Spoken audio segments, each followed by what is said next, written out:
Bonjour à tous, bienvenue sur ma chaîne d'information.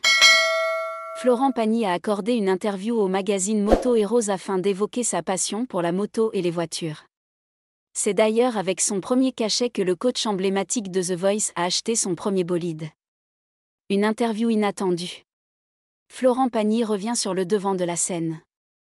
Après 3 ans de lutte contre son cancer du poumon, l'interprète de l'indémodable savoir-aimer va quitter son jardin secret en Patagonie pour retrouver les studios de tournage, à Paris. Pour une émission qu'il connaît très bien, puisque Florent Pagny retrouvera son fauteuil rouge de coach dans The Voice pour l'édition 2025. Il a déjà, pour rappel, participé à 10 saisons du télécrochet de TF1. Pour cette nouvelle saison, il retrouvera Vianney, Zaz et Patricia Cass. De retour pour une super saison parfaitement accompagnée, a commenté le patron de The Voice sur Instagram, le jour de l'officialisation du jury. Malgré tout, il reste prudent concernant sa santé. Quand on est touché par cette maladie qu'on appelle le crabe parce qu'elle s'accroche, elle revient sans arrêt, même si un moment les traitements font bien leur travail, elle a une tendance à revenir, a-t-il raconté dans le podcast de l'addictologue Laurent Carilla, Addiction.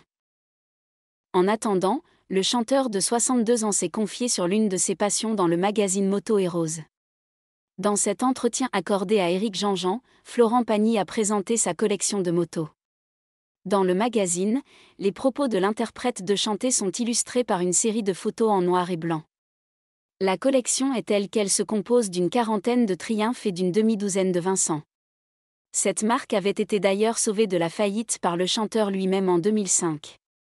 Cette passion pour les bolides n'est pas nouvelle pour Florent Pagny. En effet, dès l'obtention de son premier cachet, l'interprète de Ma liberté de penser a fait l'acquisition d'une Harley-Davidson.